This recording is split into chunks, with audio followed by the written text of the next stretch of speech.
Cottage of knowledge में आपका बहुत बहुत स्वागत है। Welcome to our cottage of knowledge. तो हमारी साइंस की सीरीज़ चल रही थी जिसमें मैं 1000+ क्वेश्चंस आपको करवाऊंगी।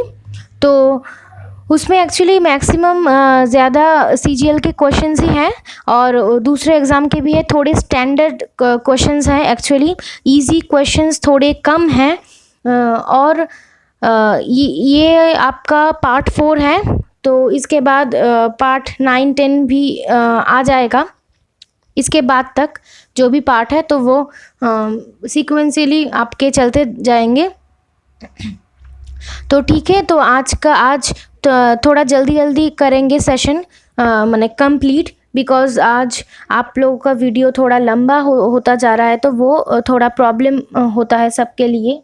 तो इसलिए मैं आज जल्दी करवा दूंगी, ठीक है। तो अगर आपको कोई भी पार्ट आपका मिस हो गया है, आप लोगों ने नहीं देखा साइंस के क्वेश्चंस, तो क्या करना, आप लोगों को ऊपर जो कार्ड है, कार्ड में भी शो कर जाएगा और डिस्क्रिप्शन बॉक्स में टोटल प्लेलिस्ट की भी लिंक दी है मैंने, तो उसमें से आप जाकर देख सकते हो। और अगर हमारे चैनल पर आप लोग कोई भी नए आए हो, आज फर्स्ट टाइम वीडियो देख रहे हो, तो सब्सक्राइब कर लेना, क्योंकि यहाँ पर आपको बेनिफिट ही होगा। आपको एकदम एनहांस्ड जो कंटेंट है वो टोटली अच्छा क्वालिटी का मिलेगा, बिकॉज़ आप देख ही रहे हो ये मेरा खुद का बनाया हुआ है।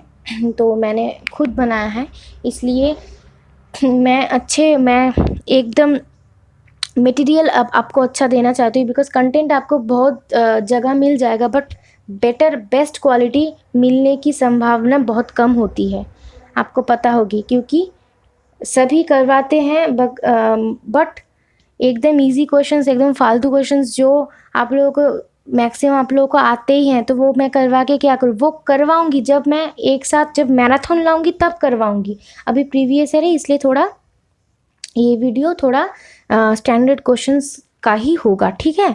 तो देखो, तो हमारा आज हमने 150 तक क्वेश्चंस कर लिए थे और आज हमारा 151 से 200 तक हो जाएगा। तो 151 क्वेश्चन है, देखिए स्क्रीन पर है। तो one of the constituents of tear gas is, तो ठीक है, जो टीयर गैस होती है जिससे आप रोने लगते हो, तो उसका मेन जो कॉन्स्टिट्यूएंट है वो किसका बना हुआ, उसमें क्या रहता है, ठीक है। तो उसमें आप लोग मन में आंसर दीजिए। तो शायद आपने दे दिया। फर्स्ट है इथेन, बी है इथानॉल, सी है ईथर और डी है क्लोरोपिक्रीन, ठीक है। तो इसमें से आंसर होगा डी, क्लोरोपिक्रीन, ठीक है, क्लोरोपिक्रीन। इसके बाद है देखिए 152, the modulus of rigidity is the रेशन ऑफ, ये सब CGL 2010 के क्वेश्चंस हैं। 151 भी CGL 2010 के क्वेश्चन है, कुछ में नहीं लिखा, कुछ में लिखा है मैंने, ठीक है। तो PDF भरना पड़ता है, कभी नहीं भूल जाती हूँ मैं, इसलिए मैं इसके बाद इसमें इंक्लूड कर दूंगी, ठीक है, ये ब्रैकेट में मैं लिख दूंगी।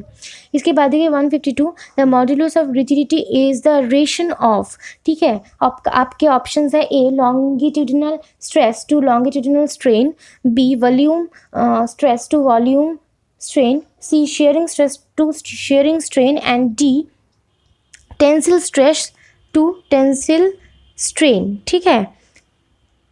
तो आप लोगों ने शायद दे दिया होगा, मैं ज़्यादा टाइम नहीं दे रही, बिकॉज़ यहाँ पर आंसर लिखे हुए हैं। तो मैं जल्दी से जल्दी आपको 20-25 मिनट में टोटल 50 क्वेश्चंस करवा दूँगी, तो वो ज़्यादा आपके लिए टाइम सेविंग रहेगा, ठीक है। तो देखो, इसके बाद है, इसका आंसर है बी, तो volume stress to volume strain, ठीक है, volume stress to volume strain होगा मॉड्यूलस ऑफ रिजिडिटी।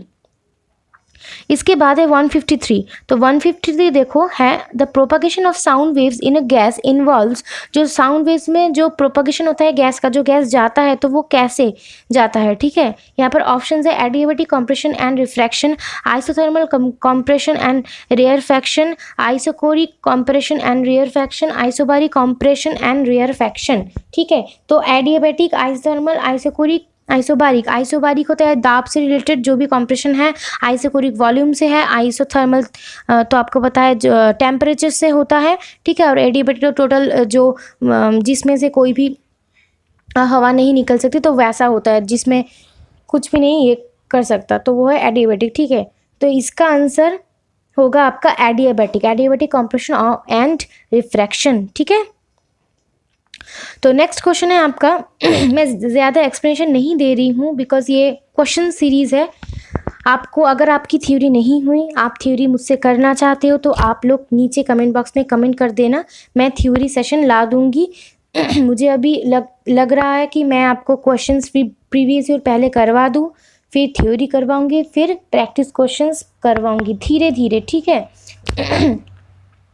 तो अगर आपको चाहिए थ्योरी, कुछ भी चाहिए थ्योरी पोर्शन, कोई भी टॉपिक आपको समझ में नहीं आता, अगर आप मुझसे कोई भी फिजिकल साइंस और केमिस्ट्री, फिजिक्स और केमिस्ट्री के कोई भी, इवन बायोलॉजी, कोई भी टॉपिक आप साइंस के अंदर जानना चाहते हो, करना चाहते हो, सीखना चाहते हो, समझना चाहते हो, तो मुझे नीचे कमेंट कर देना। अगर आपको वीडियो अच्छा लगे तो आप लोग लाइक ज़रूर करना, ठीक है। उसमें हमें थोड़ा पता चलता है कि आपको वीडियो अच्छा लग रहा है, और सब्सक्राइब तो कर ही लेना। और एक बात, आप लोग ज़रूर से शेयर करना, शेयर जितने व्यूज़ ज़्यादा होंगे तो हम लोग वो बहुत सारे वीडियोस ला रहे हैं और लाएंगे भी, इससे ज़्यादा लाएंगे, ठीक है। अभी स्पीड हमारा कम है क्योंकि व्यूज़ कम है, इसलिए अगर आपको ज़रूरत होगी, व्यूज़ बढ़ जाएंगे तो हमें भी लगेगा आप लोग देख रहे हो, अब आप लोगों को ज़रूरत है क्वेश्चंस की, थ्योरीज़ की, सब कुछ ज़रूरत है, तो हम लोग एकदम स्पीड बढ़ाकर आ जाएंगे आपके पास, ठीक है। तो आप लोगों को जस्ट शेयर करना है बस, और कुछ नहीं। ये हमारे सर हमेशा सपोर्ट बनाए रखो, आपको कंटेंट एक नंबर का मिलेगा। आप लोग खुद देखना क्वेश्चन, आप लोग एग्ज़ाम दे के आना, फिर कमेंट बॉक्स में कमेंट करना कि आपका कैसा हुआ। इन वीडियोस के साथ हमारे चैनल के साथ पढ़ने के बाद आपका सिलेक्शन हुआ कि नहीं हुआ, और आप लोगों ने एग्ज़ाम कैसा दिया, आप लोग खुद हमें कमेंट करना, ठीक है। हम लोग वेट करेंगे उसका। इसके बाद है 154 एंड एटॉमिक, ये होगा ओके, स्टोमिक ही है। And stomach base clock is based on transition in, ठीक है। तो ऑप्शंस हैं सोडियम, सीजियम, मैग्नीशियम, एल्यूमिनियम, ठीक है। Sodium, caesium, magnesium, aluminium.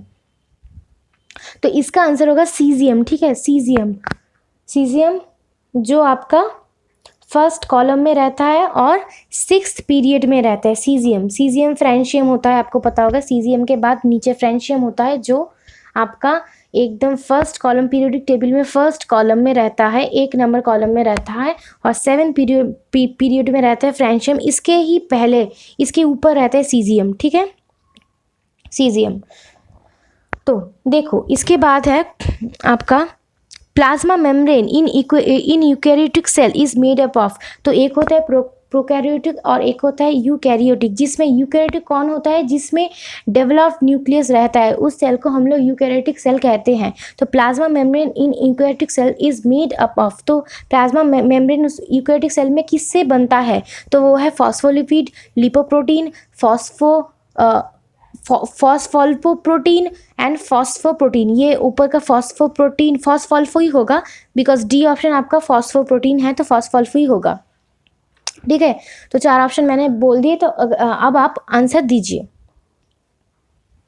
तो ठीक है, इसका आंसर है ए, फॉस्फोलिपिड। तो प्लाज्मा मेम्ब्रेन जो यूकैरियोटिक सेल में होता है वो फॉस्फोलिपिड के द्वारा बनता है, ठीक है। इसके बाद देखिए, फिर 2010 का ही क्वेश्चन है, तो सीजीएल का है। तो 156 है, which of the following is also called the power plants of the cell. इसको हम पावर हाउस भी कह सकते हैं। पावर प्लांट्स उस समय आया था, इसलिए पावर प्लांट्स मैंने यहाँ पर लिखे। अब पावर प्लांट्स ज़्यादा एग्जाम में नहीं आते, बहुत ही रेयर एग्जाम में आते, बट आप लोग ये एकदम दिमाग में एकदम रख दो, पावर प्लांट्स अगर रहे और पावर हाउस रहे तो आंसर क्या होता है आपको पता है, माइटोकॉन्ड्रिया होता है, ठीक है। यहाँ पर ऑप्शन है, मैंने बोल दिया है आंसर। तो Golgi body, mitochondria, ribosome and lysosome. Answer है बी, माइटोकॉन्ड्रिया। इसके बाद देखो है, एकदम इजी क्वेश्चन है, सीजीएल 2010 में आया था। What is the chemical name of vinegar. तो विनीगर का जो केमिकल नेम है, तो उसका केमिकल नेम क्या है, तो एकदम आपको पता होगा। इसका साइट्रिक एसिड है, एसिटिक एसिड है, पायरुविक एसिड है, मैलिक एसिड है, ठीक है। तो आंसर क्या होगा, आंसर होगा बी, एसिटिक एसिड। आपको कमेंट करके बोलना है मैलिक एसिड और साइट्रिक एसिड किस किस में रहता है, ठीक है। वो फल हो सकते हैं, वह कोई भी दूसरा चीज़ हो, एनिमल हो सकते हैं, कोई भी हो, इंसेक्ट हो सकते हैं, कोई भी हो सकता है। तो साइट्रिक एसिड और मैलिक एसिड किस में पाया जाता है, ठीक है। तो मैं तो जस्ट बोल रही थी, बट मैक्सिमम तो इसका आंसर फ्रूट में ही पाया जाता है। तो आप लोग कहोगे साइट्रिक एसिड कौन से फ्रूट में और मैलिक एसिड कहाँ पाया जाता है, ठीक है। आप लोग कमेंट कर देना कमेंट बॉक्स पर।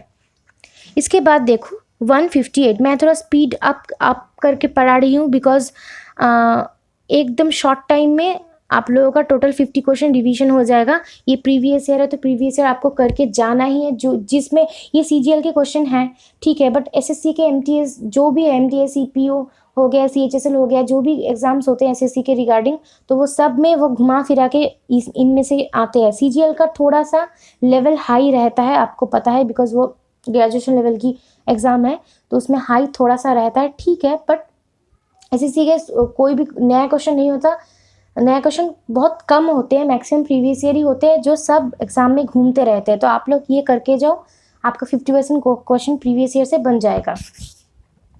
इसके बाद देखिए विच of the following is not a property of heavy water. तो हैवी वाटर का कोई इसमें से कौन सा प्रॉपर्टी नहीं होता।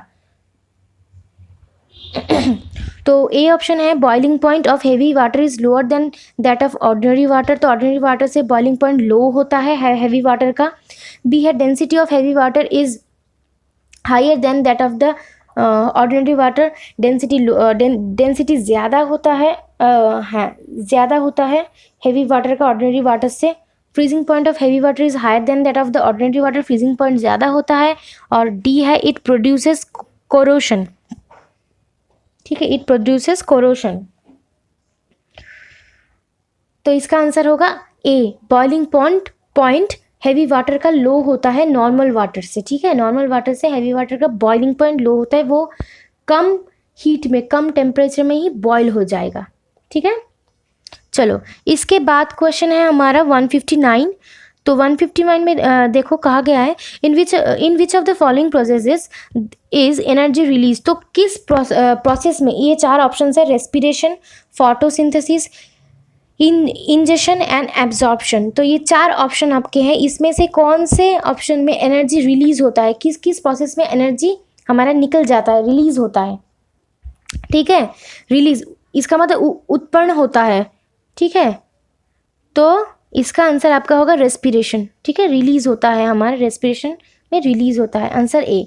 इसके बाद देखो है animals living in the 3 trunks are known as. Animals living in the 3 trunks are known as. इसके ऑप्शन है आर्बोरियल, वोलेंट, एम्फीबियस, एक्वाटिक, ठीक है। Arboreal, volant, amphibious, aquatic.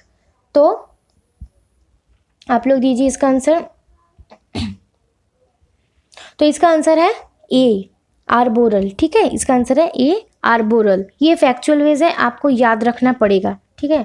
इसमें समझने वाली तो कोई बात नहीं है। ये कुछ साइंस के क्वेश्चन फैक्चुअल बेस ही होते हैं और न्यूमेरिकल भी मेरी बहुत इच्छा है आपके सामने लाऊं। तो अगर आपको न्यूमेरिकल में कोई भी प्रॉब्लम है तो न्यूमेरिकल मैं ला दूंगी। आप लोग कमेंट सब कुछ करना जो जो आपको लगेगा। मैं धीरे धीरे सब कुछ लाने की कोशिश करूँगी। मुझे कमेंट कर देना तो ही मैं समझ पाऊँगी, नहीं तो मुझे अपनी तौर से मैं जैसे करा रही हूँ आपको वैसे करना होगा। अगर आपकी कोई इच्छा हो तो आप लोग मुझे कमेंट कर देना इस वीडियो के नीचे, ठीक है। इसके बाद है 161। In input frequency of a full wave rectifier BN। Input frequency एक फुल वेव जो रेक्टिफायर होता है उसका क्या होता है, उसका है N। देन आउटपुट फ्रीक्वेंसी क्या होगा, देन आउटपुट फ्रीक्वेंसी इसका क्या होगा। ये थोड़ा स्टैंडर्ड क्वेश्चन है, तो ये आउटपुट फ्रीक्वेंसी होगा इसका N2 है, N है, 3N2 है, 2N है, ठीक है।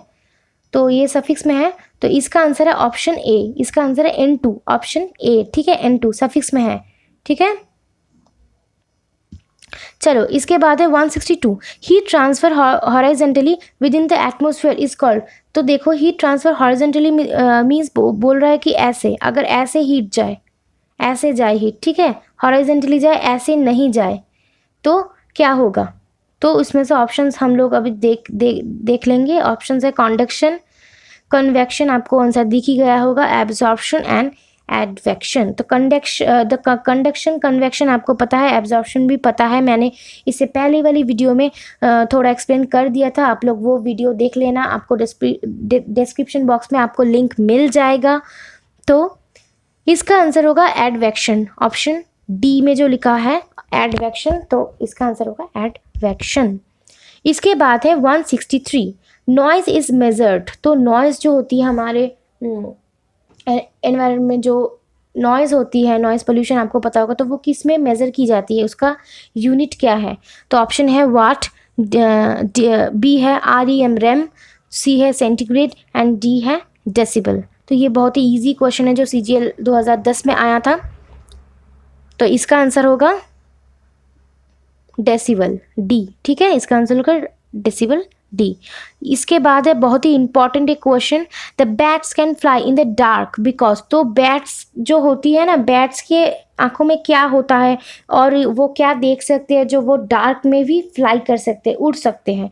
बिकॉज ऑप्शन है आपके सामने, they can see the objects in darkness, वो देख सकते हैं डार्कनेस में, they have weak legs and are likely to be attacked by predators. तो वो उनके पैर बहुत वीक होते हैं, ठीक है, और वो अटैक्ड होते हैं बाय प्रेडेटर्स में, मतलब जो शिकारी होते हैं उनसे वो अटैक हो जाते हैं, तो वो लोग उन्हें मार देते हैं, तो वैसा कुछ। और सी है they generate flashes of light, ठीक है, और डी है they generate ultrasonic sound waves. तो पहले 3 ऑप्शंस तो नहीं होंगे एकदम। तो वो डार्क में ऑब्जेक्ट देख सकते हैं, ये तो नॉर्मल बात है, बिकॉज अगर वो उड़ पाए तो ऑब्वियसली वो देख ही सकते हैं, वो तो अंधा तो नहीं है ना, वो तो देख सकता है, तो ऑब्वियसली वो डार्कनेस में देख सकता है। बी भी नहीं होगा, ऑब्वियसली उनके पैर को कभी भी नहीं वीक होते, और they generate flashes of light, कभी भी नहीं। आप लोग कभी चमगादड़ को देखा है क्या लाइट फ्लैश करते हुए? नहीं। तो option D is the right answer, they generate ultrasonic sound waves हो गए। ठीक है, एकदम ऑप्शन एलिमिनेट करके भी आप लोग आंसर पा सकते हो। इसके बाद देखो 165, what changes will happen to a bowl of ice and water kept at exactly 0 degrees Celsius? What changes will happen to a bowl of ice? ठीक है, bowl of ice and water kept at exactly 0 degree Celsius। तो अगर आप 0 degree Celsius में water को रखे, ठीक है, वाटर को रखे एंड bowl of ice रखे, तो क्या होगा? what changes will happen to, तो आइस का क्या होगा? ठीक है, तो देखो ऑप्शन दिए गए हैं, ऑल आइस विल मेल्ट, सब आइस, सब बर्फ गल जाएंगे। B, all water will become ice, ठीक है, वाटर आइस में कन्वर्ट हो जाएगा। C, no change will happen, कुछ भी नहीं चेंज होगा। D, only some ice will melt. ये बहुत ही अच्छा कॉन्सेप्चुअल क्वेश्चन है, समझ लो आप। And water kept at exactly 0 degree Celsius बोला गया है, तो क्या होगा? कुछ भी नहीं होगा, बिकॉज उनमें तो कोई चेंज ही नहीं हो रहा ना। तो आंसर होगा C, no change will happen. ठीक है, नो चेंज विल हैपन। इसके बाद देखो, the art and science of map making is called to, आप लोग जो साइंस पढ़ रहे हैं ना, उसका जो आर्ट और साइंस, जो मैप मेकिंग, जो माइंड में जो मेक कर रहे हो, जो उसका जो मैप में जो बना रहे हो, तो उसको क्या कहते हैं, वो स्टडी को क्या कहते हैं? ऑप्शन है A, remote sensing, B, cartography, C, photogrammetry, D है मैपिंग। ठीक है, डी है मैपिंग। तो इसका आंसर होगा बी, कार्टोग्राफी। इसका आंसर होगा बी, कार्टोग्राफी। तो 167 क्वेश्चन है, silver halides are used in photography plates because they are. तो सिल्वर हैलाइड्स जो होते हैं फोटोग्राफी प्लेट में जो यूज़ होते हैं, तो वो क्या है? ठीक है, तो वो उसमें उनमें क्या चेंज होता है, उनमें क्या होता है, प्रोसेस क्या होता है? तो ऑप्शन है oxidized in air, B, soluble in hyposolution, C, reduced by light, D, totally colorless। ठीक है, totally colorless। तो 4 ऑप्शंस है, आप लोग आंसर दीजिए। तो इसका आंसर होगा सी, reduced by light। तो इसका आंसर होगा सी, reduced by light। ठीक है, तो वो लाइट से कम हो जाती है। ठीक है, वो लाइट से कम, रिड्यूस्ड बाय लाइट का है, लाइट से कम हो जाती है। इसके बाद है बहुत ही important question, tetra ethyl lead. Tetra ethyl lead, that means TEL, इसका शॉर्ट फॉर्म है इज। तो वो क्या है? तो वो क्या है? इसके ऑप्शंस है आपके, एक catalyst in burning fossil fuel, एक कैटलिस्ट है, ठीक है, जो फॉसिल फ्यूल में बर्न होता है। बी है एन एंटीऑक्सीडेंट है। सी, एक रिडक्टेंट है, और एन एंटीनॉक कंपाउंड है। तो इनमें से कौन सा ठीक होगा? तो आपका आंसर होगा डी, एन एंटीनॉक कंपाउंड। ठीक है, सो हमारा 169 क्वेश्चन है, Curie point is the temperature at which, तो क्यूरी पॉइंट क्या है जिसमें टेम्परेचर में उस टेम्परेचर में क्या होता है, ठीक है। ऑप्शंस में क्या होता है लिखे गए हैं, 4 ऑप्शंस हैं। तो ए है मैटर बिकम्स रेडियो एक्टिव हो जाते हैं, a metal losses magnetic properties, उनमें जो मैग्नेटिक प्रॉपर्टीज है वो लूज कर जाती हैं, ए मेटल लॉसेज कंडक्टिविटी जो उनमें होता है वो लूज कर जाती है, metal transmutation of metal occurs, और मेटल में जो ट्रांसम्यूटेशन होती है वो मेटल में ऑकर करती होती है। तो इनमें से कौन सा ठीक होगा, तो option B is correct, A metal loses magnetic properties, ठीक है। ए मेटल लूजेस उसकी जो मैग्नेटिक जो प्रॉपर्टीज है तो वो सब कुछ उससे छिन जाता है, तो वो सब कुछ मेटल लूज कर देता है, ठीक है। इसके बाद चलिए हमारा 170 क्वेश्चन आ गया। तो the isotope used for the production of atomic energy, जो आइसोटोप यूज होता है किसमें, जो एटॉमिक एनर्जी प्रोडक्शन में, ठीक है, जो एटॉमिक एनर्जी जो प्रोड्यूस होता है उसमें जो आइसोटोप यूज्ड होता है उसका नाम क्या है, उसका जो फार्मूला है वो कौन सा होगा इसमें से।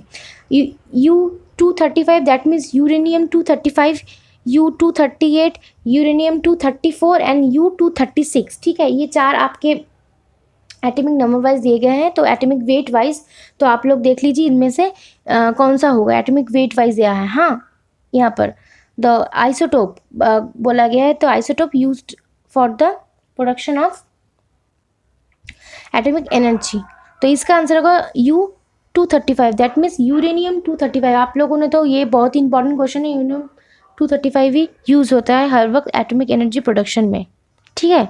इसके बाद है 171 question, the acceleration due to gravity at the equator. ये एकदम बहुत ही इजी क्वेश्चन है, ये सबसे रिपीटेड वाला क्वेश्चन है। जो एक्सेलरेशन होता है ड्यू टू ग्रेविटी की वजह से इक्वेटर में, ठीक है, इक्वेटर नॉट पोल्स, तो इक्वेटर में। तो ऑप्शंस है देखिए, is less than that at the poles, एक option is greater than that at the poles, इसका मतलब पोल्स में ज़्यादा है, नॉर्थ और साउथ पोल में ज़्यादा है, is equal to that of the poles, तो पोल्स के समान होगा, does not depend on the earth centripetal acceleration, earth जो रोटेट हो रही है वो जो सेंट्रीपिटल एक्सेलरेशन है उसमें डिपेंड नहीं करता। तो डी ऑप्शन तो वैसे ही गया वो तो कोई काम का नहीं है। तो देखिए ABC के अंदर होगा एक ऑप्शन, तो आंसर है A, is less than that of the poles. Poles में आपको पता है मैक्सिमम एक्सेलरेशन होता है पोल्स में, ठीक है, और इक्वेटर में सबसे कम होता है, ठीक है, सबसे कम लेस ही होता है पोल से, ऑब्वियसली वहाँ मैक्सिमम होता है, वहाँ मिनिमम होगा इक्वेटर में, ठीक है।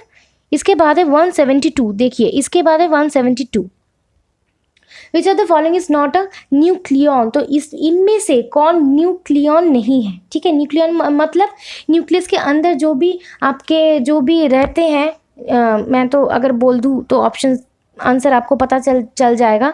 तो न्यूक्लियस के अंदर जो भी रहते हैं न्यूक्लियस के अंदर और न्यूक्लियस के बाहर, तो उनमें से कौन वही न्यूक्लियन कहलाते हैं। तो न्यूक्लियन इनमें से कौन नहीं है, option A proton, B neutron, C electron and D positron. एकदम इजी, इसका आंसर हो गया डी पॉजिट्रॉन। तो न्यूक्लियस के अंदर प्रोटॉन एंड न्यूट्रॉन रहते हैं और न्यूक्लियस को बेस बनाकर सेंटर बनाकर उसके चारों ओर कौन घूमता है, इलेक्ट्रॉन घूमता है।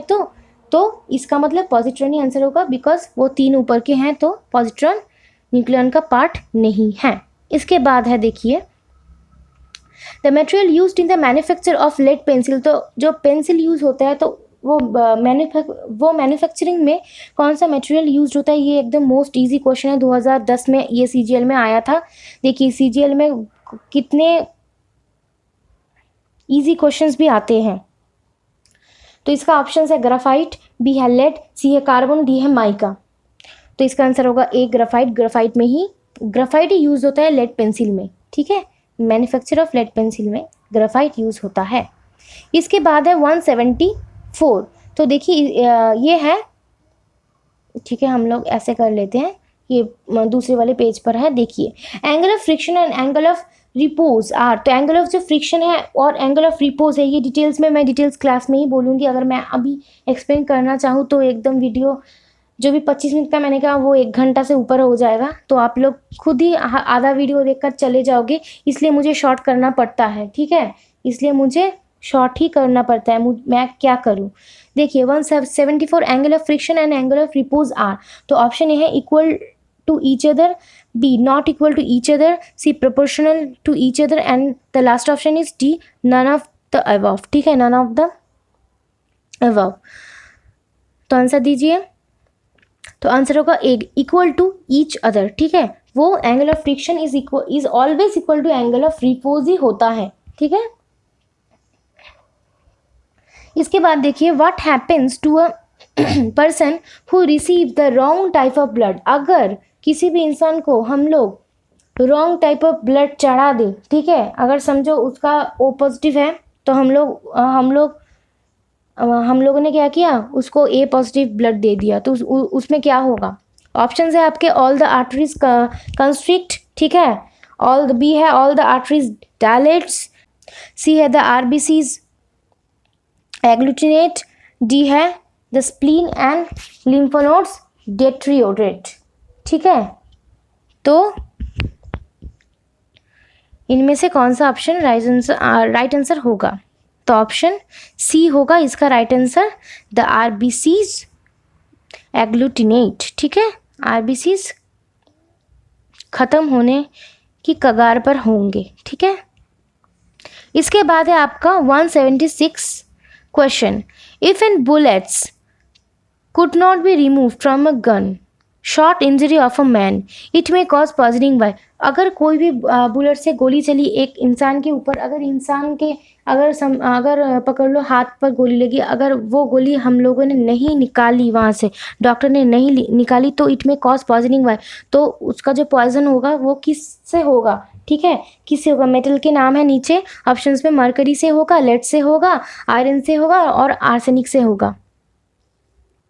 ठीक है, तो वो आर्सेनिक से होगा। ठीक है, वो होगा आर्सेनिक से।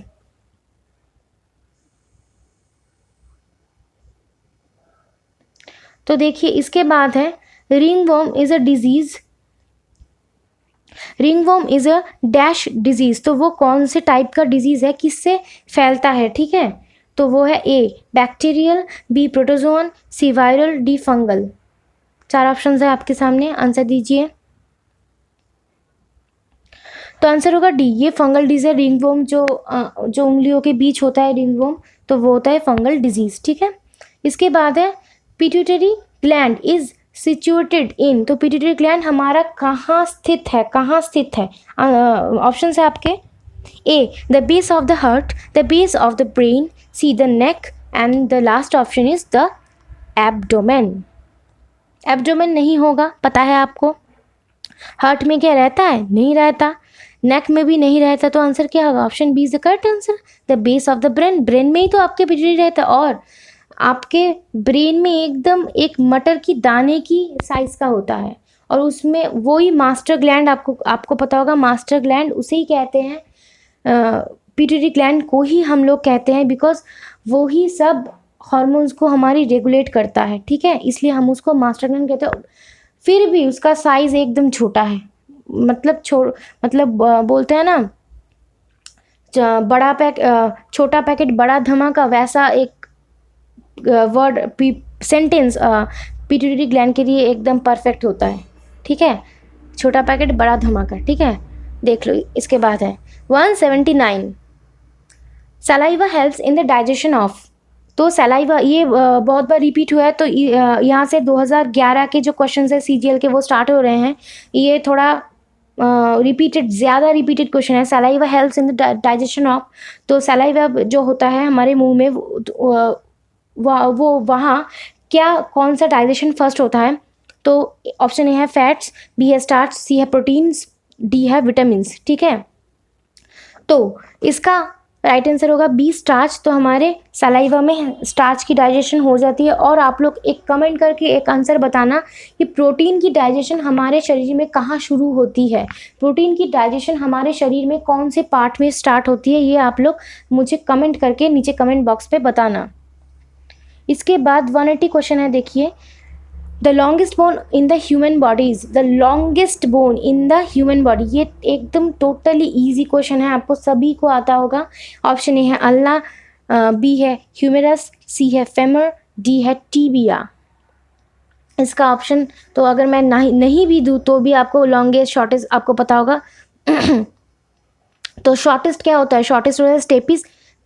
कानों में जो 3 होते हैं ना, इनका स्टेपिस मेलियस। तो स्टेपिस होता है सबसे छोटा बोन हमारे शरीर का, जो कान में जो मिडिल जो हमारी एयर रहती है, तो मिडिल ईयर में रहता है, ठीक है, मिडिल ईयर में रहता है। और इसका आंसर होगा फीमर, ठीक है, इसका आंसर होगा femur. The longest bone in our human body is femur always. इसके बाद देखो the time period of a pendulum, ये भी बहुत ही इंपॉर्टेंट है। 2011 के क्वेश्चन मैक्सिमम बार रिपीट हुए हैं एग्जाम्स में। The time period of a pendulum when takes to the moon would, अगर कोई पेंडुलम को आप लोग मून में लेके जाओ, आज से मून में लेके जाओ, तो उसका टाइम पीरियड में क्या चेंज होगा? तो ऑप्शन ए है रिमेन द सेम रहेगा, डिक्रीज हो जाएगा, बिकम ज़ीरो हो जाएगा, और बढ़ेगा, इंक्रीज हो जाएगा, ठीक है। तो आप लोग आंसर दीजिए। तो आंसर होगा डिक्रीज हो जाएगा, डिक्रीज नहीं इंक्रीज हो जाएगा, ठीक है, इंक्रीज हो जाएगा, डिक्रीज नहीं होगा, इंक्रीज हो जाएगा। बिकॉज ग्रेविटेशन क्या है? ग्रेविटेशन मून का कम है ना, तो ग्रेविटेशन के ऊपर तो डिपेंड करता है। ग्रेविटेशन कम होगा तो टाइम पीरियड बढ़ जाएगा, ठीक है, टाइम पीरियड बढ़ जाएगा, तो बहुत टाइम लगेगा उसको एक कंप्लीट करने में। देखो 182 क्वेश्चन है आपका। The function of ball hearings in a wheel. तो फंक्शन ऑफ बॉल हियरिंग्स जो होता है इन ए व्हील, ये आपके जेई में आया था, आपका जो आरआरबी जेई हुआ था। देखो एसएससी के क्वेश्चंस भी रेलवे में वही घुमा फिरा के आते हैं, तो ये क्वेश्चन सेम टू सेम एकदम जेई के जो प्रीली हुआ था, जेई का जो आरआरबी का जो जेई हुआ था, आप लोगों को पता होगा, बहुत लोगों ने आपने दिया भी था। तो जेई के क्वेश्चंस में ये एक क्वेश्चन आया था, तो 2011 के सीजीएल के क्वेश्चंस को लेकर उन्होंने डाल दिया वहाँ, ठीक है। तो देख आपको खुद ही देख लो, 2019 में हुआ तो 2011 का क्वेश्चन इन्होंने डाल दिया। इसलिए प्रीवियस ईयर टोटल 10, 12, 15, 20 ईयर के क्वेश्चन मैं करवा दे रही हूँ आपको, आप लोग टोटल कर लो। इसके बाद प्रैक्टिकल क्वेश्चन करवाऊंगी। अगर आपको टॉपिक क्लियर ना हो तो बोलना, टॉपिक भी रिविजन करवा दूंगी। एकदम आप लोग 100 में से 100 ला दोगे परसेंट, एकदम 100% आप लोग ला दोगे, एकदम कंफर्म है। इससे बाहर कुछ नहीं आएगा, कुछ नहीं है। ये साइंस है, ये स्टैटिक जीके और करंट अफेयर्स नहीं है जो आप लोगों को एकदम अननोन आएगा, नहीं कर पाएंगे। ये साइंस है, तो साइंस में आप लोग डीपली पढ़ोगे तो सब वहीं से आ जाएगा, ठीक है। तो 182 question, the function of A ball bearings in a wheel. तो बेयरिंग तो जो व्हील में, ठीक है, जो व्हील में जो बॉल हियरिंग जो रहता है, बॉल बेयरिंग होगा, तो बॉल बेयरिंग जो रहता है तो वो क्या करता है, उसका यूज़ क्या है? टू इंक्रीज फ्रिक्शन, फ्रिक्शन को वो बढ़ा देता है। To convert kinetic friction into rolling friction, kinetic friction को वो वो रोलिंग फ्रिक्शन में कन्वर्ट कर देता है, बदल देता है। तो और सी है to convert static friction into kinetic friction, ये बी का ऑपोजिट है। तो स्टैटिक से बी का ऑपोजिट नहीं, सी एकदम इंडिविजुअल है। तो टू कन्वर्ट स्टैटिक, जो खड़ा हुआ है वो गति में आ जाता है, तो वैसा फ्रिक्शन है जस्ट फॉर कन्वीनियंस। और डी है जस्ट फॉर कन्वीनियंस, तो डी वैसे ही एकदम गलत है, डी वैसे ही आप लोग निकाल सकते हो। टू इंक्रीज फ्रिक्शन अगर ज़्यादा होगा तो आप लोग क्या, अगर पकड़ लो साइकिल में बॉल बेयरिंग होता है तो साइकिल आप चला कैसे सकोगे अगर फ्रिक्शन ज़्यादा होगा, ठीक है। तो ऑप्शन ए भी एलिमिनेट हो गया। बी और सी में ये करो, ढूंढो कौन सा होगा। तो आंसर होगा बी, काइनेटिक फ्रिक्शन को रोलिंग, बिकॉज आप साइकिल जब चला रहे हो तो आप रोल कर रहे हो ना व्हील को, तो रोलिंग फ्रिक्शन में कन्वर्ट करता है, ठीक है। ऐसे आंसर आप लोगों को थोड़ा सा ये करना होगा, आप लोगों को थोड़ा सा बुद्धि लगाकर बनाना पड़ेगा। तो to convert kinetic friction into rolling friction, ठीक है, बी आपका करेक्ट आंसर होगा। इसके बाद है देखिए 153 है, shock absorbers are usually made of steel. Shock absorbers जो भी होते हैं वो स्टील के बने हुए होते, क्यों? एकदम इजी क्वेश्चन है, क्यों होते हैं? Is not brittle, A option. B है हैज़ लोअर इलास्टिसिटी, सी है हैज़ हायर इलास्टिसिटी, और डी है हैज़ नो डक्टाइल प्रॉपर्टी, ठीक है। हैज़ नॉट डक्टाइल तो नहीं होगा बिकॉज डक्टाइल होता है, और इज़ नॉट ब्रिटल ये भी नहीं होगा। तो बी और सी में कौन सा होगा?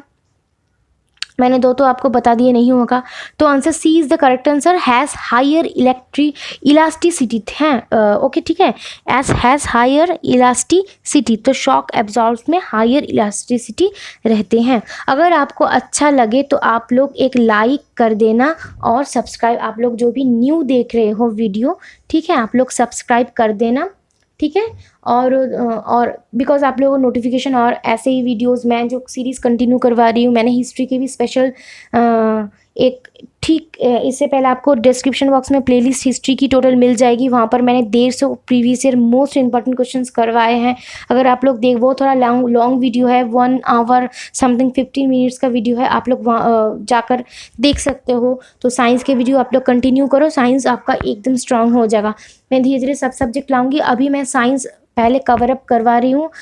तो अगर आपको साइंस टोटली कवर अप करना है तो आप लोग कर सकते हैं यहाँ से, ठीक है। तो देखिए इसके बाद है 184, which of the following could be used as fuel in propellant और रॉकेट्स। तो रॉकेट्स में फ्यूल की तरह इनमें से कौन सा कॉम्बिनेशन यूज होता है? ए है liquid hydrogen plus liquid nitrogen, B है liquid oxygen plus liquid argon, B totally cancel because oxygen use नहीं होता, आपको पता होगा। सी है लिक्विड नाइट्रोजन लिक्विड ऑक्सीजन, ये भी नहीं, ऑक्सीजन जहाँ पर है आप लोग ऑक्सीजन यूज होता है बट ऑक्सीजन के साथ आर्गन नहीं होता, ठीक है, ऑक्सीजन के साथ आर्गन नहीं होता, इसलिए मैंने बी को काट दिया। C liquid nitrogen liquid oxygen liquid hydrogen and liquid oxygen. तो आप लोग आंसर दीजिए क्या होगा? तो आंसर होगा D liquid hydrogen and liquid oxygen, ठीक है। हाइड्रोजन के साथ कॉम्बिनेशन में ऑक्सीजन यूज होता है, ठीक है, सिर्फ हाइड्रोजन ऑक्सीजन के साथ आर्गन और ऑक्सीजन के साथ नाइट्रोजन नहीं यूज होते। इसके बाद है 185 क्वेश्चन, तो वो है the addition of gypsum in Portland cement helps in. तो जिप्सम जो पोर्टलैंड जो सीमेंट होते हैं उसमें जब हम लोग जिप्सम ऐड करते हैं तो उसका क्या होता है, इंक्रीज होता है, क्या होता है, ठीक है। तो ए ऑप्शन देख लो, ए है increasing the strength of cement, B rapid setting of cement, C preventing rapid setting of cement. जो बी और सी है वो ऑपोजिट वर्ड्स हैं, ऑपोजिट सेंटेंस है। रैपिड सेटिंग ऑफ सीमेंट मतलब सीमेंट को एकदम जमाने का काम करता है, और preventing rapid setting of cement इसका मतलब वो जमने ही नहीं देता। डी है reduction in the cost of cement, तो reduction in the cost of मतलब सीमेंट का जो कॉस्ट पड़ता है वो उसमें रिड्यूस कर देता है, वो कॉस्ट को लो कर देता है, तो वो तो कभी नहीं करता ऑब्वियसली। जिप्सम क्या कोई भी ये है जो वो कम कर देगा कॉस्ट को, ठीक है, नहीं। तो इसका आंसर सी होगा, preventing rapid setting of cement. Gypsum अगर हम ऐड कर दें तो सीमेंट जमने की जो क्षमता है वो थोड़ी सी वो कम हो जाती है, ठीक है। प्रिवेंट रैपिड सेटिंग ऑफ, वो चट से नहीं जम जाती, ठीक है, आप लोग उसमें थोड़ा शेप करके जमा सकते हो। इसके बाद देखो 186 है, white lung disease is prevalent among the workers of. तो वाइट लंग डिजीज कौन सी इंडस्ट्री के वर्कर में पाया जाता है? ए है पेपर इंडस्ट्री के लोग में, सीमेंट इंडस्ट्री, सी है कॉटन इंडस्ट्री, डी है पेस्टिसाइड इंडस्ट्री। ये थोड़ा यूनिक क्वेश्चन है बट बहुत अच्छा क्वेश्चन है। लंग डिजीज, ठीक है, white lung disease that means क्या पता है? वाइट लंग डिजीज टीवी को कहाँ जा, टीवी को, ये क्वेश्चन मैं बोल रही हूँ। जब मैंने वन लाइनर इसके फर्स्ट की सेकंड वीडियो में पढ़ाया था तो वहाँ था white lung disease is called as, तो वहाँ पर 4 डिजीज़ की ऑप्शंस थी, वो 4 ऑप्शंस तो नहीं थे, वो वन लाइनर था, तो वहाँ टीबी था, तो वाइट लंग डिजीज़ का मतलब है टीबी। जिन लोगों को नहीं पता वो ये क्वेश्चन नहीं कर पाएंगे, वो कोई भी एक आंसर टिक करके चले आएंगे। तो वाइट लंग डिजीज़ टीबी होता है, ट्यूबरक्लोसिस। तो इसका आंसर होगा डी, पेस्टिसाइड जो होता है, पेस्टिसाइड इंडस्ट्री में वाइट लंग डिजीज़ ज़्यादा वर्कर में पाया जाता है, ठीक है। इसके बाद है 187, iodoform is used as an. Iodoform किस तरह यूज़ किया जाता है? ए है एंटीपायरेटिक, बी है एनाल्जेसिक, सी है एंटीसेप्टिक, डी है एनास्थेटिक, ठीक है। ये 4 ऑप्शन हैं, आप लोग आंसर दीजिए। तो आयोडोफॉर्म यूज़ होता है एंटीसेप्टिक की तौर पर, आयोडोफॉर्म यूज़ होता है, याद कर लो एकदम फैक्चुअल है, आयोडोफॉर्म यूज़ होता है एंटीसेप्टिक के तौर पर, एज एन एंटीसेप्टिक। 188 आपको आंसर यहाँ पर दिख गया है। तो an artificial ecosystem is represented by, तो आर्टिफिशियल हम जो एक इकोसिस्टम बनाते हैं तो वो इनमें से, इन चार ऑप्शन में से कौन सा है, ठीक है, ये कौन सा किसके अंदर पड़ता है। तो PC culture tank, PC culture पता है आपको, जो फिश की जो कल्चर होती है उससे हम लोग पीसी कल्चर कहते हैं, पीसी कल्चर। तो टैंक, एग्रीकल्चर लैंड, ठीक है, एग्रीकल्चर लैंड, सी है जू, डी है एक्वेरियम। तो पता होगा आपको एक्वेरियम जिसमें हम लोग फिश रखते हैं, तो एक्वेरियम हो गया answer, D is the correct answer. तो 189 क्वेश्चन है आपका, the constituents of automobile exhaust that can cause cancer is are, ठीक है, कैंसर आर ही होगा, इज नहीं होगा, एक साथ दो वर्ब नहीं बैठते। तो the constituents of automobile exhaust that can cause cancer, तो ऑटोमोबाइल जो भी है, व्हीकल जो भी है, उनमें से जो एग्जॉस्ट निकलता है तो वो कैंसर कॉज करता है, तो कैंसर कॉज कर देता है, कैंसर हमें घटा देता है। तो वो किसकी वजह से होता है, ठीक है, उस धुएं में, एग्जॉस्ट में क्या ऐसा रहता है जिसमें से हम लोगों को कैंसर हो सकता है। तो ऑप्शन ए है ऑक्साइड्स ऑफ नाइट्रोजन रहते हैं, कार्बन मोनोऑक्साइड रहता है, सी पॉलीसाइक्लिक हाइड्रोकार्बन्स रहते हैं, की लेड रहता है, ठीक है। तो आपका आंसर होगा डी, उसमें लेड रहता है, इसलिए हमारा कैंसर होने की संभावना बढ़ जाती है। इसके बाद है 190 क्वेश्चन, और 10 क्वेश्चन हमारे बचे हैं आज के लिए। तो 190 क्वेश्चन आप लोग लास्ट तक वीडियो देखते रहिए, मैं बहुत फास्ट करवा रही हूँ आपके टाइम सेविंग के लिए, ठीक है। देखिए 190 है, the optimum dissolved oxygen level required for, ठीक है, required for survival of aquatic organisms in, तो ऑक्सीजन की जो मात्रा है वो पानी में कितनी रहनी चाहिए, ठीक है, उसका जो यूनिट होता है वो मिलीग्राम पर लीटर होता है, ठीक है, मिलीग्राम पर लीटर होता है। उस ऑक्सीजन का डिजॉल्व जो ऑक्सीजन होते हैं पानी में, उसका मात्रा कितना रहना चाहिए मिनिमम, ठीक है। तो aquatic, survival of aquatic organisms के लिए, जो फिश है, जो भी पानी में जो एक्वाटिक एनिमल्स जो रहते हैं उनके लिए, तो वह 4 to 6, 2 to 4, सी है 8 to 10 और डी है 12 से 16। तो इसका आंसर होगा 4 to 6, ठीक है। तो 4 to 6 मिलीग्राम पर लीटर इसका मिनिमम जो मात्रा है वो रहना चाहिए डिजॉल्व ऑक्सीजन का पानी में। इसके बाद देखो, the world's only floating national park is situated in, तो ये एक स्टैटिक का है। तो वर्ल्ड जो फ्लोटिंग नेशनल पार्क है वो कहाँ पर स्थित है, कौन से राज्य में है। तो मणिपुर हो गया, राज्य में है, और सिटी में भी कह सकते हैं, बिकॉज सिटी भी है क्वेश्चन के ऑप्शंस में। मणिपुर, कुआलालंपुर, बिलासपुर, दिसपुर, ठीक है, 4 ऑप्शन है आपके। ये बहुत ही इंपॉर्टेंट क्वेश्चन। तो मणिपुर में है फ्लोटिंग नेशनल पार्क, मणिपुर में है world's only floating national park, ठीक है, जो पानी के ऊपर तैरता है। इसके बाद है 192, who invented vaccination for small pox, तो स्मॉल पॉक्स की जो वैक्सीन है, ठीक है, अभी तो कोरोना की वैक्सीन की खोज चल रही है, तो वैसे ही स्मॉल पॉक्स की जो वैक्सीनेशन इन्वेंट हुई थी वो किसने की थी, ठीक है, वो किसने की थी। तो A option sir Frederick Grant Banting, B sir Alexander Fleming, C है एडवर्ड जेनर, डी है लुइस पैस्चर, ठीक है। सभी को पता होगा, ये तो एकदम पॉपुलर क्वेश्चन है। स्मॉल पॉक्स की जो वैक्सीन है वो एडवर्ड जेनर ने ही इन्वेंट की थी। इसके बाद है 193, BT seed is associated with, तो बीटी सीड की इनमें 4 में से जो आपके दिए गए ऑप्शन में, इनमें से किससे रिलेट होता है। ऑप्शन ए है राइस, बी है व्हीट, सी है कॉटन, डी है ऑयल सीड्स। तो आंसर क्या होगा, आंसर होगा सी कॉटन, ठीक है, आंसर होगा कॉटन से बीटी सीड एसोसिएट है और रिलेटेड है, याद कर लो, ये फैक्चुअल बेस है। इसके बाद है 194, विच of the following minerals is found in monazite sand, तो मोनाजाइट सैंड जो है उनमें कौन सा, इनमें से कौन सा मिनरल पाया जाता है। Option A potassium, B uranium, C thorium, D sodium. आप लोग आंसर कीजिए। तो इसका आंसर होगा ऑप्शन सी। तो थोरियम, मोनाजाइट सैंड में थोरियम पाया जाता है, ठीक है, मोनाजाइट सैंड में थोरियम पाया जाता है। 195 क्वेश्चन है हमारा, इन कोरिएंडर, ठीक है, in coriander the useful parts are, तो कोरिएंडर का कौन सा पार्ट हम लोग यूज़ करते हैं, हम लोग खाते हैं, ठीक है, हम लोग यूज़ करते हैं हमारे किचन, हमारे फूड में। तो ऑप्शन ए है रूट्स एंड लीव्स, ठीक है। इसके बाद है लीव्स एंड फ्लावर्स, सी है leaves and dried fruits, D है फ्लावर्स एंड ड्राइड फ्रूट्स। तो कोरिएंडर का पता है, हम लोग लीव्स तो यूज़ करते हैं एंड ड्राइड फ्रूट भी हम लोग यूज़ करते हैं। Option C is the correct answer, leaves and dried fruits हम लोग कोरिएंडर की यूज़ करते हैं। इसके बाद है 196, which plant is called herbal Indian doctor. तो हर्बल इंडियन डॉक्टर हम लोग किस प्लांट को कहते हैं? एकदम हर्बल, आप लोग एकदम इसका रस घोल कर पी जाओ, और आप जिनके बाल कम है बाल में लगाओ, जो भी है। तो हर्बल इंडियन डॉक्टर जो है, बाल काले भी होते हैं, मैंने थोड़ा थोड़ा हिंट आपको दे दिया, तो आप लोग अभी आंसर कर सकते हो। तो ऑप्शन ए है आंवला, बी है मैंगो, सी है नीम, डी है तुलसी।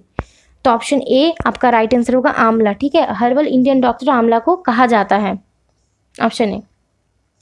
तो इसके बाद है, ये एकदम इजी क्वेश्चन, अगर मैं आपको आंसर दिखा भी दूँ तो भी कोई बात नहीं, ये आपको सभी को आता है। The pH of human blood कितना होगा? तो वो बेस है एक, ठीक है, वो बेस में पड़ता है, बिकॉज pH 7 के नीचे जो है वो एसिड, 7 है न्यूट्रल, और 7 के ऊपर 14 तक है आपका बेस, ठीक है। ये चार्ट है, बेस है, ठीक है। तो देख लो, the pH of human blood is 7.4 ही होता है, 7.4 ही है। अंडा, अच्छा आप लोग कमेंट करना, अंडा बेस है और एसिड है, ठीक है। अंडा जो आप लोग एग खाते हो ना, बहुत लोगों का बहुत फेवरेट होता है, तो अंडा और टूथपेस्ट, अंडा टूथपेस्ट ये सब बेस प्रोडक्ट है, और एसिड है, और क्या है, न्यूट्रल है, तो क्या है, ठीक है। आप लोग कमेंट कर देना। इसके बाद ही के 198 है, which amongst the following is the largest endocrine gland in the body. तो लार्जेस्ट एंडोक्राइन जो ग्लैंड है हमारा, वो कौन सा है? ये एकदम मोस्ट इजी क्वेश्चन है, बहुत एग्जाम में रिपीट भी हुआ है, इसके बाद भी होगा। ऑप्शन है थायराइड, बी है पैराथायराइड, सी है एड्रिनल, डी है पिट्यूटरी। तो इसका आंसर होगा थायराइड, ठीक है, इसका आंसर होगा थायराइड, ए ही है थायराइड। इसके बाद ही के 199 our second last question, which among the following is the largest mammal. तो हमारे यहाँ ये भी एकदम ईजी है। तो लार्जेस्ट